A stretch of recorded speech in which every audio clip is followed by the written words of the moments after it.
So one of the big questions people often ask is, let's say I have a new partner, or, how do I introduce Tantra to them?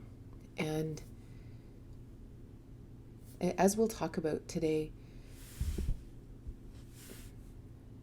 the greatest thing we bring to a relationship is our presence. It's actually who we are. Even being safe, having safety in a relationship, it actually really begins with us. Tantra, well, all relationships are supposed to be a blending, right? Historically, a relationship might have just been two people kind of banging together. Maybe we just live together and we fight like siblings, or we live together and we are sexually attracted to each other, but we fight and we're not actually mean and we're sarcastic and we kind of do jokes with a jab. And so we're not safe, but we're together, and we've sort of defined that as a relationship. And Tantra is something, it's different because the goal is merging. The goal is to actually do this. So I think it was Carl Jung that said, when two beings, I'm totally gonna mess this up, but when two beings truly connect, there's a chemical reaction and both people are forever changed. So this is where, when I go into a relationship, if I have explored Tantra, and Tantra is a spiritual path, it's a path of expansion into what's possible, and it's an expansion into who I am as a human. It's being able to look in the mirror and really love who I am. And for all the world has been really bad for saying, well, there's these parts of you that are okay and these parts of you that need improvement. Right? It's kind of like the good part of you and the sinful part of you, or whatever. So then we kind of spend our lives in and out of the bedroom hiding the parts of us we don't like, hiding the parts of us that are maybe broken, hiding the parts of us that have shame or guilt or regret. So what this does is it creates a barrier of connection with everyone, with our children, with our friends, with our colleagues, and with our lovers. Because whatever happens, I don't want you to see what's behind this wall because I'm so ashamed of it. Right? So this is a function of judgment, that I judge whatever I've done as being something that I'd never want anyone to see. So Tantra says, no, we are fully spiritual and fully physical, which means that everything that we've ever experienced, everything we've ever done, it's just part of our experience. It doesn't make us a bad person.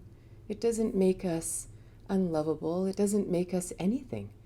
It's just something that happened. It's like saying, remember that time when I was 7 and I fell and skinned my knee? That doesn't define me today. That's just an experience that happened. Or if I think, oh, I remember that relationship that I really messed that one up because I was feeling. It's like when I first got married a million years ago, I had really, really, really bad self-worth. Like I really thought I was unlovable. I was never going to be beautiful enough. I was never going to be interesting enough. No man would ever want to be with me. And I married a man who really loved me, but because I didn't believe I was lovable, because I actually genuinely believed that one morning he was going to wake up and look over at me and go, ugh. What was I thinking? So I did everything possible to make him happy. Like I buried my truths. I wasn't honest with myself or with him. Like, no, I didn't lie to him, but if things were amuck, I avoided conflict because I was so afraid he would leave me and prove to the world just how unlovable I was. And that's a real piece of my life. It's a big piece of who I am even. And that's okay, right? we all have things. We have things we've done in the past that we regret. But part of the journey of Tantra, again, is releasing all the judgment, expanding into the spiritual being we are. Like, I mean, it sounds cliche that we are a spiritual being having human experience and all that, but it's true. So then all of a sudden, I can look at myself with sort of this witness mind, this kind, almost as my own best friend, and go, hey, we all just had experiences. So when I come into a relationship like that, and I fully love all who I am, all my good things, bad things, blah, blah, blah, blah, people naturally feel safe around that because it means that they could tell me anything they wanted about themselves. And I'd go, that must have been a hard time. And that's it. It's not interesting. Like we all are very interesting. And that creates a safety, but it begins with me. When I'm safe, they'll feel safe.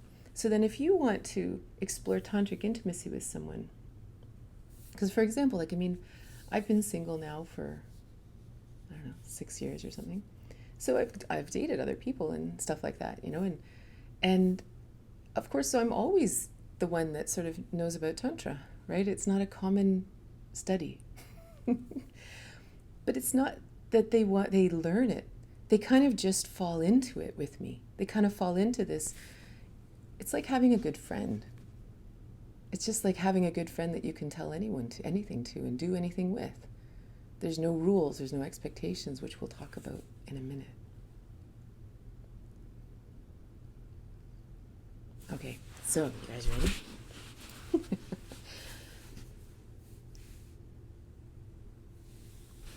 So there's 7 steps. I created this grouping because a woman asked me to be on a podcast once, and she wanted me to create a listicle about Tantra, which I think is hilarious because Tantra to me is the most organic journey. Like it's about you following your truth. And from that seed of truth, you make a choice. And then things happen in your life, and then the dust settles, and you listen within and you make another choice. And this is how we naturally expand into who we truly are, which is why we end up in true self-love and true self-acceptance, because we actually resonate with ourselves. Like our lives resonate with our soul. And so to me, there is no list. There's no 7 ways to make love tantrically or something. But she asked me to do this. She says, no, this will really be good for my followers or something. So I made this list, and I kind of like it. And because it's a very common question, how do I make tantric love, right? So number 1, the first point is you have to be with the right person. I was on a talk show once, and this guy says, how do you possibly make love for hours? Like, what does that even mean? Like, what do you possibly do for hours? Like, this is part of the thing about Tantric Lovemaking, that it just goes on for hours, and you're in a timeless space, and, you have orgasmic states for hours and all that. And it's like, how is that possible? It's possible when you're with someone that you actually want to explore. And I don't mean sexually, I mean as a human. You actually want to go deeper into who this human is. It's like I have friends, or like my daughter came over yesterday. We like to do jigsaw puzzles. And my daughter came over yesterday, and we effortlessly, 8 hours disappeared. Just doing a jigsaw puzzle, chatting, laughing, listening to music. Like nothing. 8 hours, 8 minutes, it made no difference because we were just enjoying each other's company. Well, now imagine you have a lover or a partner, and you can just sit on the couch and the afternoon disappears, or the evening disappears, and suddenly you look at your watch and you go, whoa, it's 2 a.m. Where did the night go? That is the same premise as if you and your lover were lying in bed and you happen to be naked or not naked, and you were lying in bed and the night disappeared. Maybe you fooled around. Maybe you made love. Maybe you had intercourse. Maybe you just made out like teenagers. Maybe you did this. Maybe it doesn't matter. Because the goal is different. The goal isn't getting off. You get to a certain point in life where, you've had a lot of sex. Like it's not, you kind of go, oh, that's what that was. Okay. And maybe you get really good at it. I was married for 20 years and we had great sex. Like according to Cosmopolitan, we had amazing sex, orgasms all around, all great. But within that, there was something inside of me that said, no, there's more. There's something else. There's something beyond what the magazines say we're supposed to be achieving here. And so the goal to me, much more than, hey, you want to go and have an orgasm, is, hey, do you want to go and spend the evening in bed? Right? Like just lay there and enjoy each other. And the beautiful thing is, as soon as you let go of time, as soon as you let go of expectations and goals and all that kind of thing, you just sort of naturally start doing things. And then maybe all of a sudden you start kissing. And all you're doing is you're just kissing, and it's just lovely, and you have no idea if time is even passing. So you have to be with someone who wants to do that with you and who you want to do it with, right? You actually want to spend that kind of time with them. Historically, we don't often get together with people for that reason. Sometimes we get together with someone out of fear because we're just afraid of being alone. Or we're with someone because they look a certain way, because we want someone who is Hollywood beautiful or fit or tall or whatever, or they have big boobs or something. And we think that's enough because that's what we've been told is the ideal. But when it comes right down to it, if you were going to spend the evening in bed together, would you do anything else besides have sex with this person? And it's not against that person, but it's just not why you're together.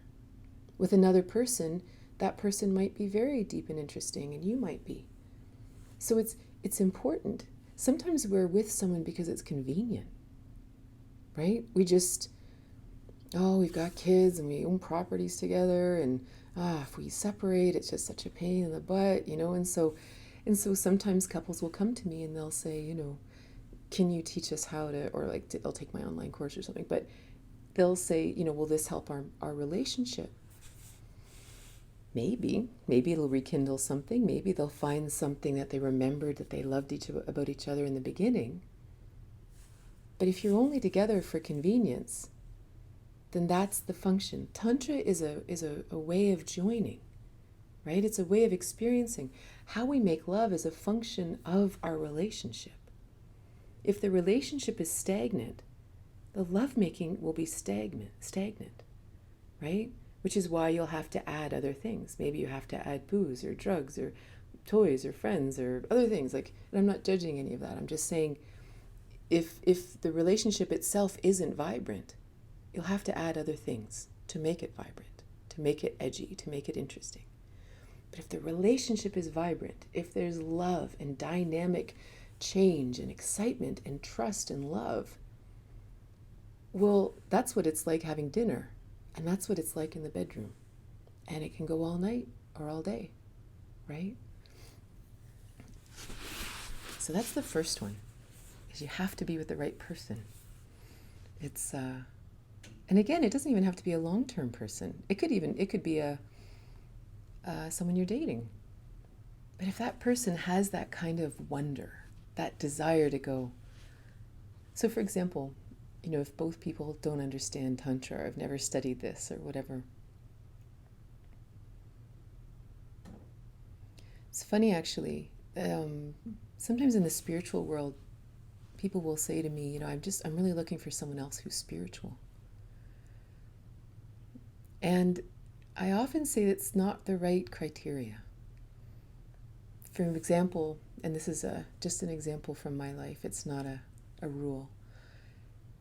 I'm very wired that way. I'm very wired, what's really going on here? Like, I really like to be either very intellectual or very spiritual or kind of thing. So for me, the most beautiful balance is someone who's very grounded, who's not interested in spirituality, who's not, I mean, maybe not an atheist or someone who's angry or that kind of thing, but someone who's maybe very earthy, very hands-on, very physical. We can still have this beautiful blend because we get to complement each other. We don't have to be the same. Yeah, it's always a function of the relationship. Okay, ready? That was number 1. So number 2, this is so fun. I never do lists, so this is fun. The second one is actually having the capability of opening emotionally to another person. So this is where we have a personal journey for Tantra, right? Tantra is a personal spiritual journey. Because if I want to actually be able to blend with another human, right? If I want to be able to do that, I have to be able to be open. I can't be shut down. I can't be walled off. I need to be able to bring every aspect of who I am to the lovemaking. To be able to bring every aspect of my physical body, every part of my emotional body, all of my mental body, my spiritual body. I mean, we could go on, the radiant body, but I need to bring all of it, right? It's almost like if I was to say to you, okay, we're going to make love, but you can only touch my arm. The rest of me is completely walled off. Okay, so do your magic on just my arm there, because the rest of me I'm like, protecting for all I'm worth, right? For good reason. I'm not judging protection. A lot of us have really been hurt in our lives. And we do have trauma, and we do have pain, and we do have fear of being hurt again. So I'm not judging that, but we have to understand that if I wall off a portion of who I am, I'm not going to be able to merge with someone, right? Merging isn't, okay, I'm just going to hold this part back. You can have my pinky, right? And in a lot of ways, that's how we make love, right? We say, okay, you can have my body, but the rest of me is back here. I can't. So this is where our journey begins of healing. And healing is interesting because sometimes people think of it like healing a wound, like healing an opening. But some people look at healing as simply bringing all the pieces back together, right? Just simply all the aspects of who we are. Just let them all come back. All of our fears, our worries, our happiness, our hopes, our dreams, our regrets, just let them all blend together to be who we are. And then bring that. And again, not like here's my victim story, you better hear it, or something like that. Nothing like that. Just, that's just who I am. This is me as up to this point, And when we can be emotionally open in this way, we can actually connect heart to heart, right?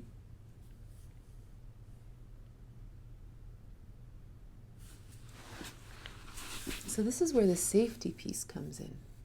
Because a couple of you mentioned the safety, whether it's a friend who's transitioning and it's everybody.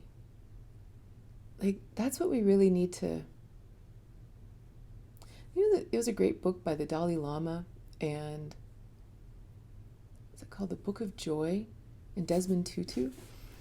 And when I teach Tantra, one of the things that I find the most challenging is how walled off we are.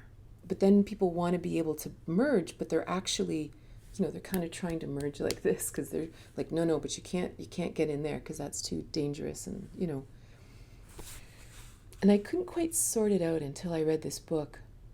And Desmond Tutu said, if people only understood how fragile we actually are, that we are one phone call away from our entire life changing. We are one accident, one world event, and our whole life changes, right? If we understood like that one phone call, and everything we once thought was important disappears, right? And it's like, I remember when my mom got sick when I was really young, And all of a sudden, our lives now, we're living in the hospital. That's where we slept. That's where for years, that's what we just did. Right? One phone call and nothing mattered. Everybody lives like this. Everybody lives in this state of, is it safe? Is it okay? Can I be open?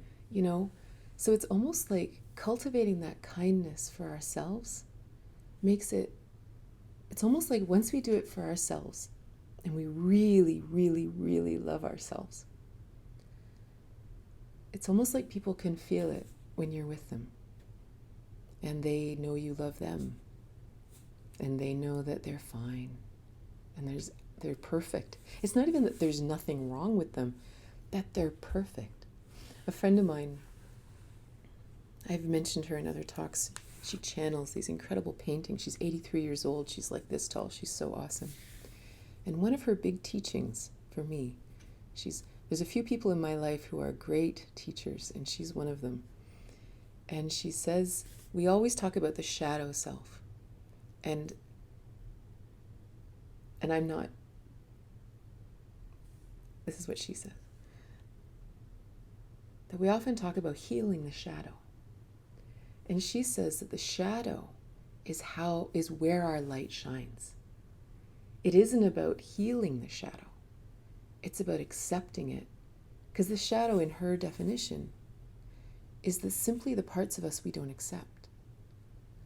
But what's really interesting is that's where our light shines. We don't shine our light through our good side. We shine our light through the places in our life we've had difficulty. Right? One of the things I love teaching is about not empowering women, but real divine feminine. Why? Why would that? I become so passionate when I speak about it. Because I have felt very oppressed in my life as a woman. And I've oppressed myself as a woman. And I've pretended I wasn't big enough. And I've pretended that I wasn't smart enough. And I've done all these things. And really suffered at believing I wasn't okay because I was a woman and I was supposed to make the men happy. It's not part of my giftings, right? If I was going to speak through my giftings, I would be teaching mathematics or something because, that's what I love. But it's not a shadow self. But even sex, even relationships and intimacy, right? Relationships can be really difficult, really hard. This is our most intimate selves we're sharing with another person. If you speak through the chakra systems, we are sharing through our first and second chakras, our most intimate selves. It is so easy to be hurt. It is so easy and difficult to be vulnerable there. So I've shed a lot of tears over emotions, or over relationships and intimacy and the lack of intimacy and all that. So I'm pretty passionate about teaching this, right? So it's accepting our shadow. It's accepting everything we are. And almost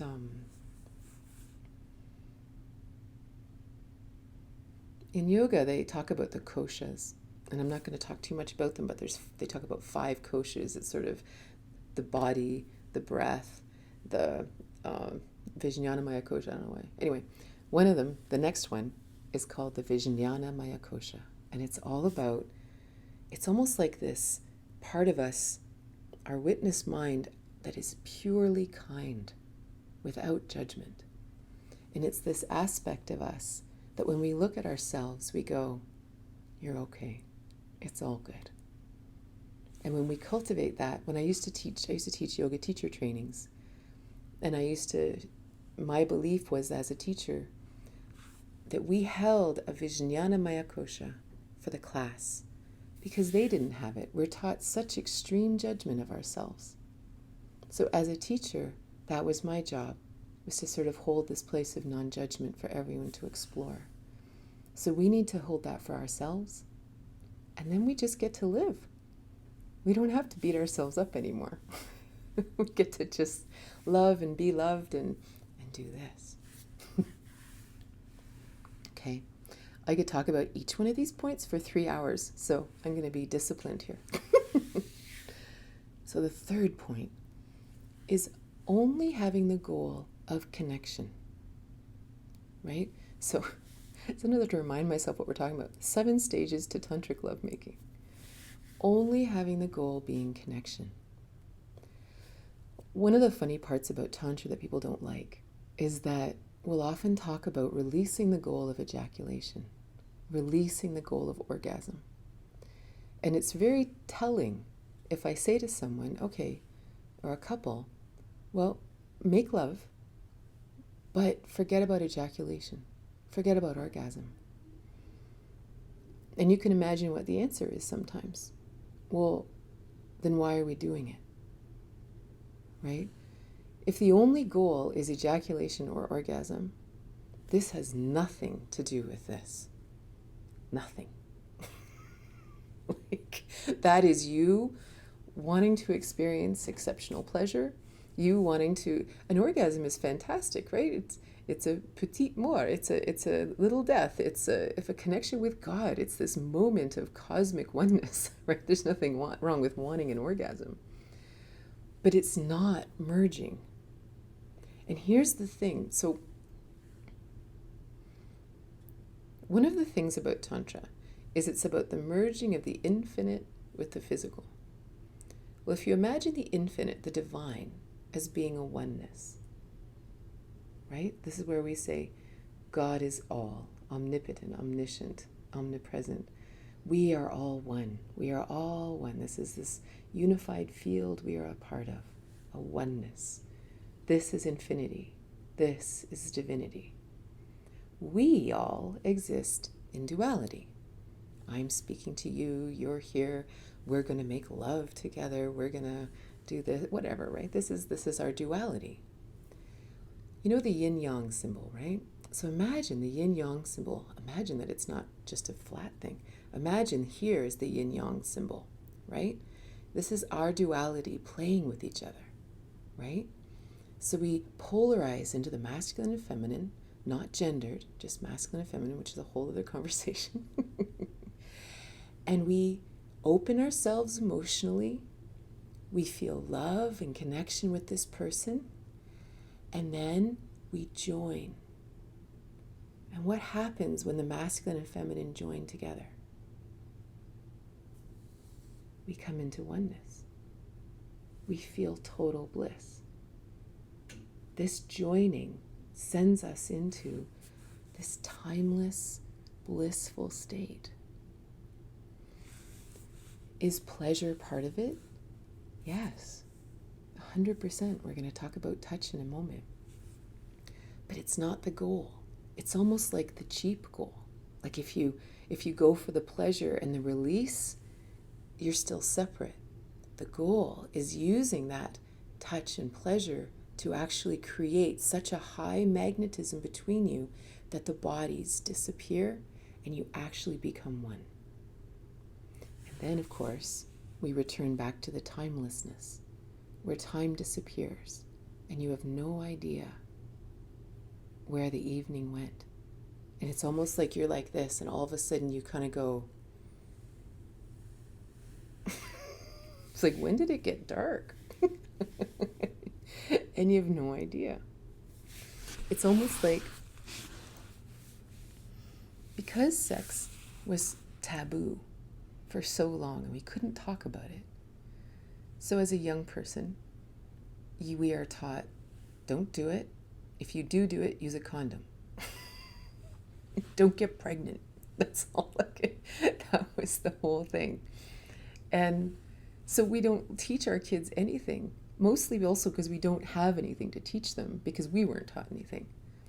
So we default to a procreative way of having sex because our bodies know this. And this is, again, regardless of orientation, the procreative style of sex is somehow come together, rub together for a while in all kinds of pleasurable ways, and then pooh,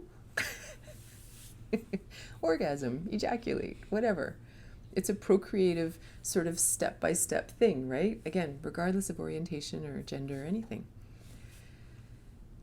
And because we aren't taught anything, we just default to that.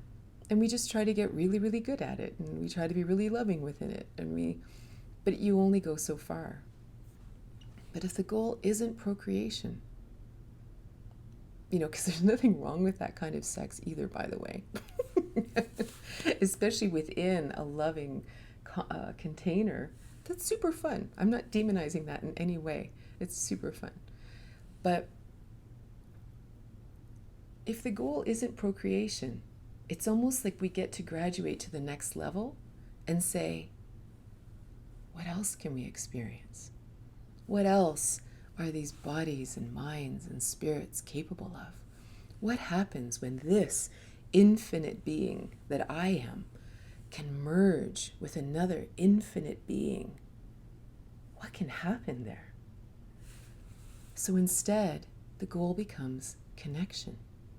How do we create magnetism and electricity between us? Because that's how we're wired. On a very, very physical, scientific level, we are nothing but energy, electrical currents, and little atoms held together by magnetism or repulsed by magnetism, appearing very physical. Under an electron microscope, that's all we are. So if we want to join together with another, then we need to increase electricity and increase magnetism. Which leads me to number 4. This is really fun, playing with like a 7-step thing in a 60-minute slot. It's kind of fun. It's so not how my mind works. If you guys have gone to any of my other talks, then I'm quite a tangent girl, so this is kind of fun. Touch. Why do we touch each other? Right? Well, now imagine, first of all, that our nervous system is a singular unit. We know that we have a nerve that goes all the way from here, all the way up to the spine, and it connects up to the brain or whatever, right? And there's all these nerves. But imagine instead that your nervous system is one unit. Okay? It's like, imagine, I always picture it, when I was a kid, we had dances, right? Right? And imagine, so for me, it'd be like, oh, that guy, I so like that guy. What if that guy walked by and said, hey, Katrina, and he just sort of touched my shoulder? Where would I feel that touch? Through my whole body. My whole body would go, right? Why? Why did my whole body feel that touch? Because every bit of my connection, every bit of my attention was on that finger touching me here, and my whole nervous system went, right? In the negative, it's the same thing if we stub our toe. You stub your toe and you're like, oh, and you just like feel that shock through your whole body, right? Now imagine making love this way. Imagine you have this beautiful human in front of you, and you go to touch them, and you remember that these are electrical currents. We are electrical beings. People who see auras, I don't see auras, I have no clairvoyance that way, but imagine they see like energy coming off of our fingers and off of our palms. They see energy coming off of us. Now imagine you take these incredible energy probes or whatever, that's a terrible word, but anyway, and you actually touch this person. And maybe you don't even touch them, maybe you just come close, and you actually feel their energy. I don't think like this when I'm making love, but just for now, we'll just play with it. And you actually touch them in this very gentle way. And you actually experience this other person. Well, now every time I touch this person, if they feel safe, they'll relax. Their nervous system will relax. It will go out of fight or flight. Because realize a lot of us make love in fight or flight because we are so worried about performance, what we look like. Are they going to like us after? Are they going to think we're weird? What if we make a funny sound? What if, right? There's a million fears. So if we can in any way make them feel comfortable, that everything is perfect, everything I'm feeling is perfect, is just so lovely. What happens between us? What happens between their electrical system and my electrical system? They connect. I almost see it like little filaments, right? Little electrical filaments running between my fingers and their skin. And as I touch them or they touch me, if I can relax, my whole body feels it. And it's almost like your systems start to resonate together, like they start to actually beat together. Something happens. And again, I don't think about this consciously. It's not like that. But just imagine, even when we touch, that we slow down enough that we allow the electrical currents to move.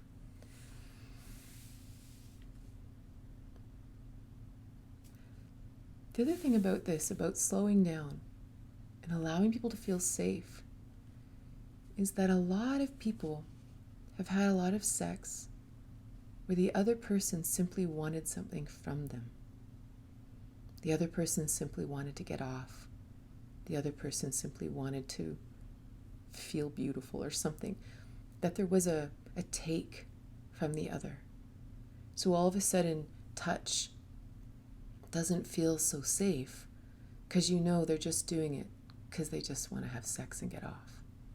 So a lot of us are very desensitized to touch because of that, which is why it's really important to reframe why we're together. That we're not making love so that I can get off. We're making love because I genuinely want to connect with you. I really want to connect at a soul level. And we may be using our bodies. We may be using these incredible manifestations, these amazing physical bodies we're in. But I'm not looking for anything. And we really have to mean it, right? That if we got to the end and we didn't even end up having intercourse, that was not just okay, it's perfect.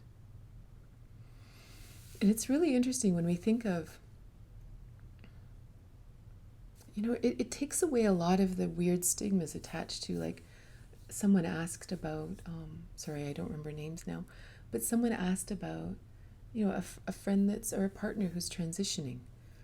Or imagine someone who's disabled, or imagine someone who maybe has gained weight and they're really uncomfortable about it, or maybe someone who wishes they were bulkier and we have body issues. Like, there's a lot of artificial fears put into us about the importance of our bodies looking like Barbie and Ken. So now imagine, regardless of our genitals, regardless of whether we're in a wheelchair, regardless of what our weight is, what our gravitational pull on the earth is, regardless of that, the only goal is connection, right? The only goal, because this is ecstatic. To actually be in a space with someone that is so sacred that they will let you be so open with them and so loving that you get to connect on this level, something happens in your nervous system that is beyond any ejaculatory orgasm you will ever experience. And this is where Tantra talks about moving into an orgasmic state. Something else happens. And it's almost, and again, our words don't describe these states very well. But imagine this. You are completely open. You are completely safe. Your nervous systems are completely relaxed. You feel love. And you know that there is no goal. There is nowhere you have to be. There's nothing that has to be accomplished. And you simply touch for the sake of connecting. It's almost like everything is an exploration. And every time you touch the other person, it builds. It's almost like that connection builds. And it builds exponentially. it doesn't just build a little, it builds in ways you don't even understand, right? One time, so generally in lovemaking and relationships, I prefer to be in the feminine. But it's not a hard, fast rule. Just like the yin-yang symbol, there's a dot in each one, right?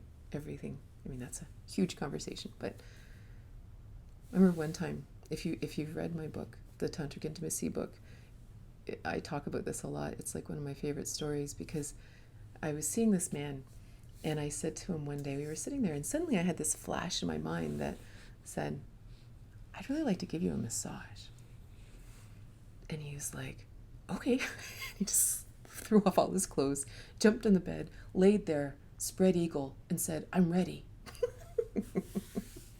So I lit some candles and got some oil and, stuff like that. And the words in my head were, touch him like you've never touched another human before. Like, imagine you've never touched skin. What would that be like? And this was a couple years ago. Like, this was, I don't know, 3 years ago or something. And it was fascinating. It was like just emptying your mind completely and just touching. So I started at his toes, and I just started like feeling his toes, like, wow, like these are incredible bodies. Like, that we ever take them for granted is so bizarre to me. Well, not, it's just bizarre. And I slowly worked up his body. And at first he would sort of moan and groan or whatever. But it was almost like the slower I went. So I'm in the masculine. Imagine masculine and feminine being masculine being the positive pole of a battery and of a magnet, and the feminine being the negative. So the negative attracts, right? And the positive moves towards. So the more I pressed, and I'm in the masculine, right? I'm pressing. And the more he could relax, his body became more negative, more feminine, more attractive. So my hands started moving into the parts of him where it wanted me. It's almost like we started having a communication between the hands, or between my hand and his body. And the more he could just relax, it's like my hands just went somewhere. And I just kind of went into this trance almost, right? I was so completely engrossed in what I was doing. And what was amazing is all of a sudden, there was a point where he sort of surrendered to my touch completely. And at that point, I started feeling the touch in my own body. Like, I actually, when I would touch him, I would actually feel it in my body. I would feel the pain or the pleasure or whatever. So even as I was massaging him, I was literally feeling it in my own body. Well, he would go from moaning to crying to passing out to like insane laughter and it just became this thing, and it lasted for hours and hours. Like, it was an exploration of touch, right? There's just, again, without any goals, I had no intention at all. It was just, I just really kind of want to touch you all over, and I don't even know why. Luckily, he's a great receiver. Okay, we've got 3 more points. We've got to get at it. So the next one is kissing. And what's interesting about kissing is, I'm not going to talk too much about it, but again, to be conscious in the same way that we're conscious about touch, to be conscious about kissing. Like, this is a very intimate thing, right? To actually allow breath to move back and forth between you, to almost allow kissing to be a connector. It's not a thing, it's not an act. It's a way of almost opening yourself to each other and almost just allowing spirit to move back and forth between you, right? It's a very, very intimate thing, right? And that's probably all I'm going to say about kissing, because it literally can run the gamut depending on where you are. Tantric intimacy isn't all just this, right? You flow like a sine wave, up and down, and mad passion, and then very quiet, and then mad passion and very quiet. Like, it's you ride what's real, You ride whatever it is that's truly happening between you in this moment without any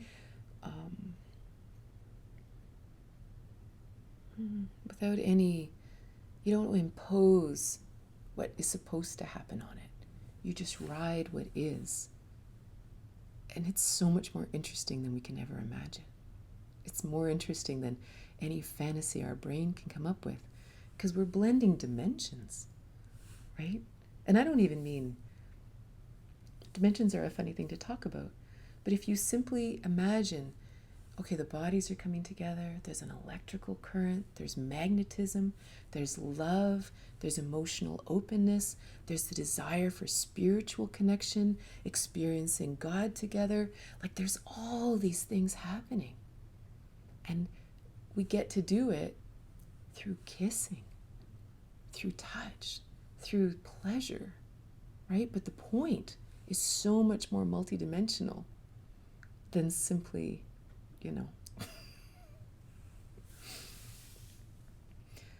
So the next one is eye gazing. So one of the practices in Tantra is often eye gazing. And it isn't just, there's a lot, I can talk about eye gazing for a long time, but part of it is simply being able to hold eye contact with someone. It's almost like soul connection. It's when you make love with someone and you actually look into their eyes, it changes everything. It slows us down or speeds us up or excites us, but it makes us present. It makes us remember that there's another being here. This isn't just about me. This isn't just about my pleasure. There's another being here, another soul, another infinite being in the bed with me. And as we connect through the eyes, imagine, you connect through the eyes, you connect through the hands, we connect through the genitals, we connect through the lips, we connect through all these things. This creates such incredible magnetism, such incredible electrical charge. Sometimes you just end up really just sort of holding on for dear life. Because it's quite beyond us. And there's nothing interesting happening. That's the funniest thing. One time I was staying with a couple in Sedona because they wanted me to teach there and do talks and stuff. And the one guy said to me, he goes, God, I would love to just videotape you having sex. And he wasn't being weird about it. But he says, I just would love to see what this looked like. And I said, it doesn't look like anything at all. It almost is probably the most boring thing you'd ever watch.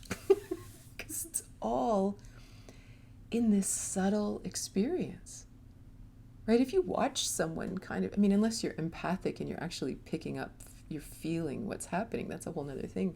But that's like a whole Sense8 thing. If you've ever watched the show Sense8 on Netflix, so good. Sense8, so good. But imagine like videotaping this. Like, you can't videotape energy. Maybe if you were going to do, what is that called? That kind of photography that, anyway, there's that photography that starts with a C. I can't remember. That photography that photographs your aura. Maybe that would be interesting to videotape. But physically, it doesn't look like much. It's all in the experience. It's almost like if you imagine all those filaments of energy that you connected with, and then all the electricity running through the filaments, and then the bodies flying together in this oneness on this sine wave of excitement and calm and excitement and calm. How do you videotape that? You can't. So the last piece is intercourse. Now, intercourse doesn't have to happen. This friend of mine I was telling you about, who I gave the massage to, I don't know what it was about him and I.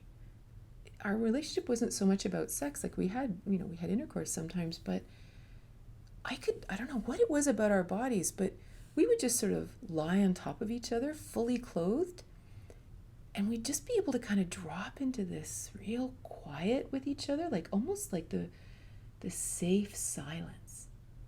And then our bodies would just start to vibrate and go into this absolutely orgasmic state, and we'd be groaning and moaning and stuff and wouldn't be doing anything, you know? And I'm not saying that's something I can just repeat with anyone anytime, or even him every time. Like that's not how it is. We have to let go of that in our brain that says, here's what I want to have happen. Here's my goal. Here are the steps to make it happen. We have to let that go. It's almost like that's the limited mind. Those are the limited goals.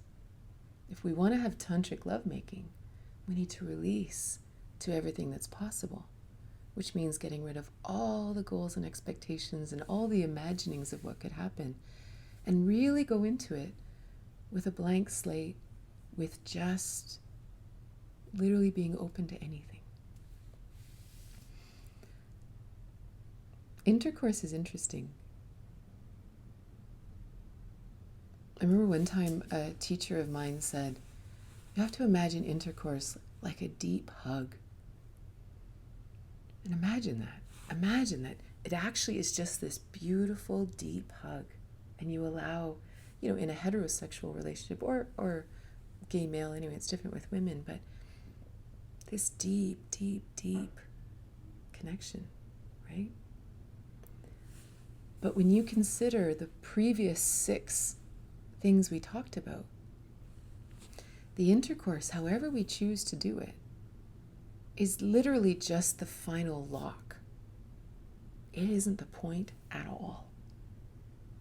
Like imagine in any kind of intercourse, you have all of these previous things, right? You have love, connection, touch, electrical currents, magnetism, passion, safety, all these things, like safety, emotional safety and connection. And now you actually connect the bodies like puzzle pieces. You've now created a new conduit for that powerful energy to flow, right? So now you come into intercourse, and now the energy goes, and now it's really flowing. It actually is flowing through all the circuits. That's why in tantric lovemaking, it's not like kind of that pounding, hammering sex or anything like that. It's slow, right? It's like, and then you plug in. And I will mention this one thing, because I actually, we should have done this for longer. We'll stay a little bit longer if you want, because I do want to talk about this. In heterosexual sex, for example, in order to complete the circuit, you need to have the positive and the negative. And again, there's a different coordination for male, female, or something. But for male, female, the feminine yoni, the feminine vagina, is the negative pole. It's where it's received. And the vajra, or the penis, vajra means thunderbolt in Sanskrit, which I think is it's a better word for what its purpose is, because it's about moving energy. It's an energy current, powerful source of electrical current into each other.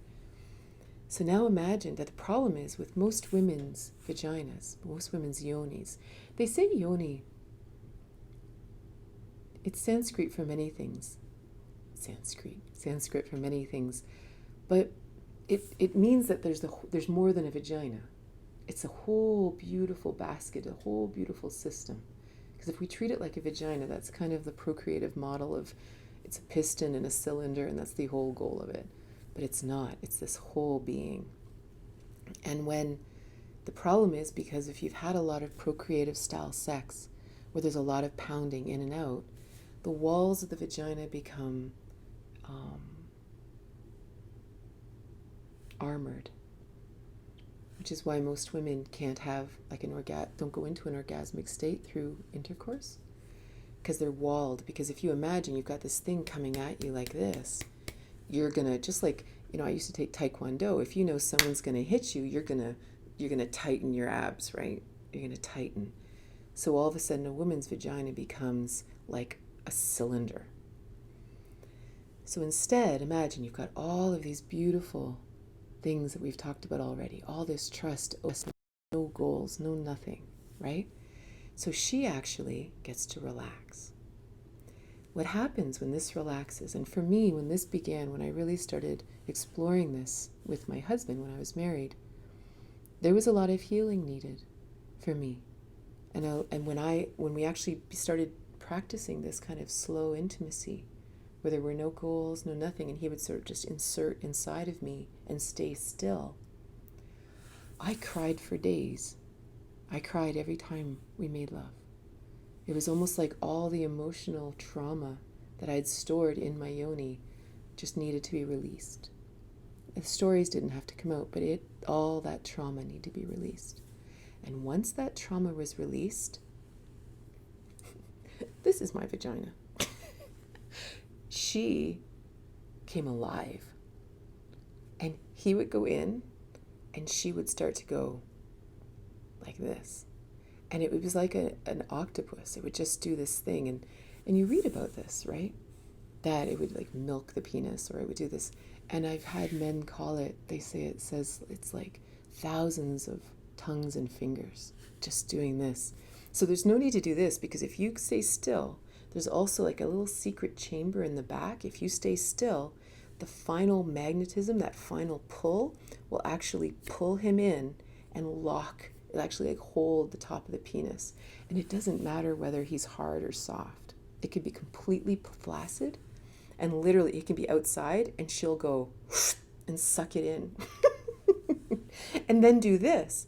Now you imagine, as a woman right now listening, if you're a woman, and all of a sudden your most intimate pole starts doing this. Your nervous system is so relaxed in your most vulnerable place, and it's doing this. Every time it does this, it is sending pleasure through the entire nervous system.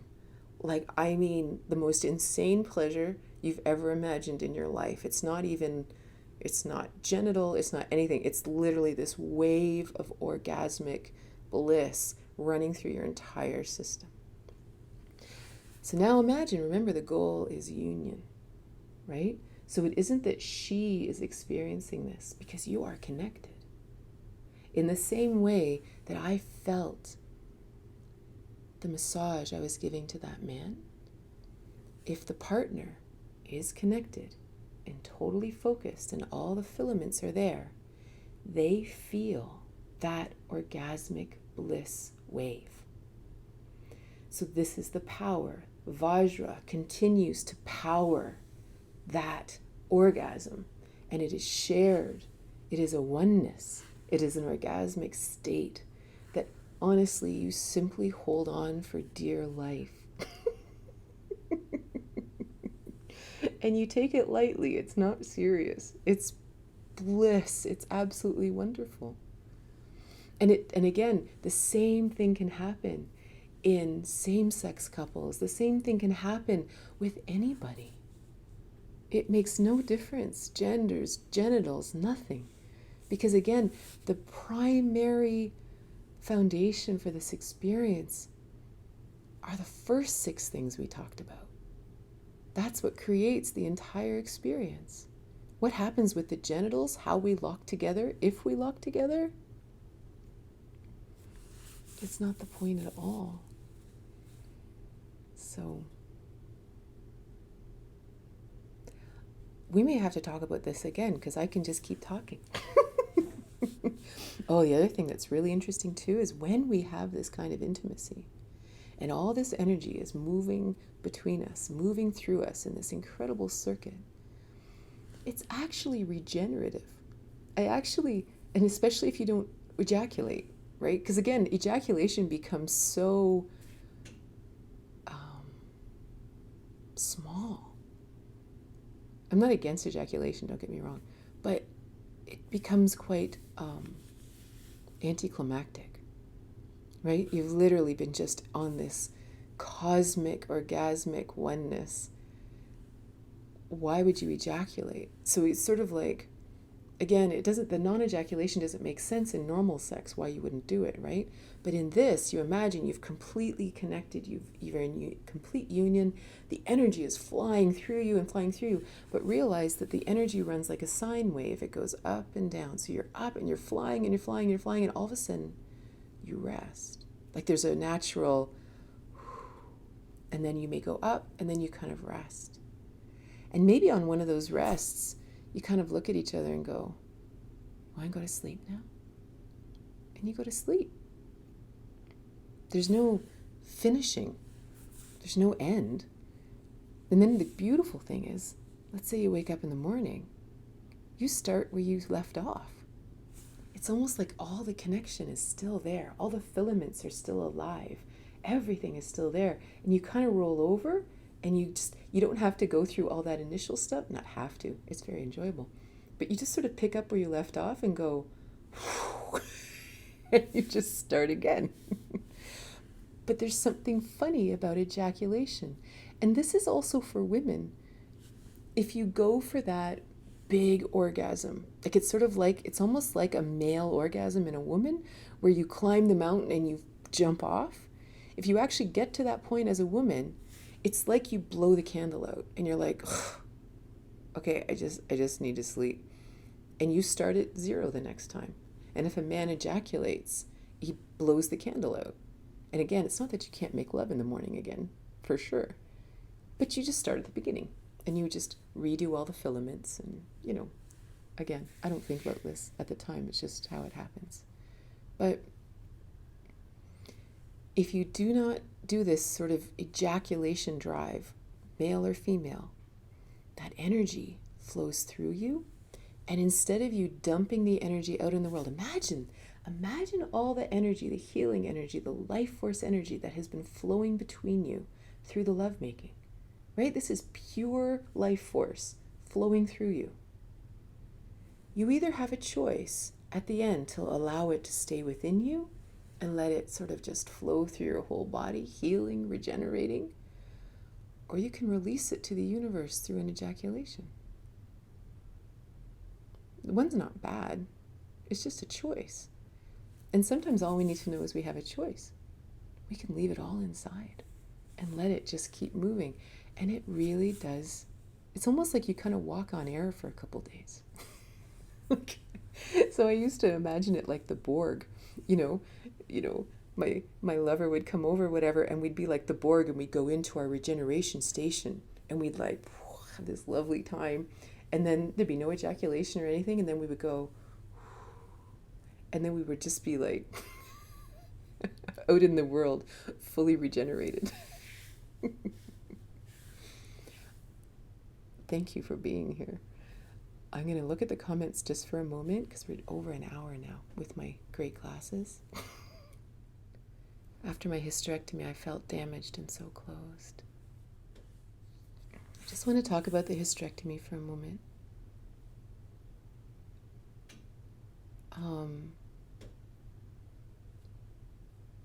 Because a lot of us are missing pieces in a lot of ways. Some of us have had surgeries. Some men have had prostate surgery, which leaves them unable to have an erection. Women who have had hysterectomies, that changes us, right? Sometimes even having our gallbladder removed, or having heart surgery, or even having a transplant, or having a blood transfusion. Like things change inside of us. Or even losing a leg, or even a trauma from the past that's created a scar, that's even maybe emotionally blacked us out in certain parts of us.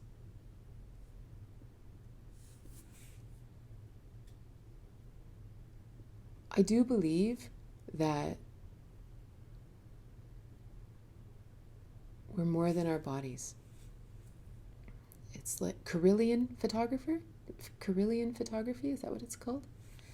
Where they take a picture of your aura, or they'll take a leaf, and they take a picture of the leaf, the aura of a leaf, and then they cut the leaf in half, But when they take the Carillion, I'm going to keep saying that word. I don't know if it's the right word. It's almost there, right? They take half of a leaf, and when they take a picture of its aura, the aura is still intact. And that's interesting to me, that spiritually we are intact. No matter what's happened to us, emotionally, physically, it's almost like the blueprint of who we are is still there.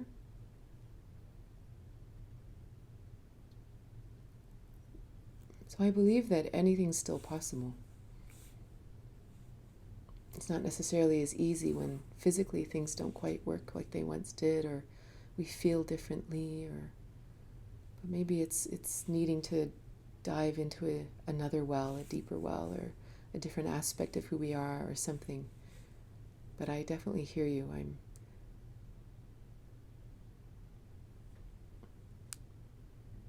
A lot of us are missing bits in 3D. Thank you so much for joining me today and staying a bit later. This has been lovely. I may do this talk again. I love talking about this. I think it's how humans are designed to make love and to connect in deep, deep ways. And I think it's very fulfilling and lovely and wonderful. And especially, I know right now, if you don't have a partner right now, or a lot of people are in a state of healing right now, transitioning between one world and another, and learning almost an entirely different way to relate with each other, really exploring openness and true healing, like a true rise in consciousness within us. So I know, and I definitely feel this myself, that I'm really shifting and changing a lot every day. And so I feel like there's almost a bit of a patience right now for everybody to allow this incredible growth and this incredible shift that's happening. And that one day, this that I'm speaking of will be so normal. It'll just sort of be, well, of course, that's how you make love. Why else would you? I don't understand. But we all have a bit of a journey right now. So, exciting. I hope you have a lovely evening. I hope our friends in Australia are still awake. Or a lovely day. And we'll see you soon.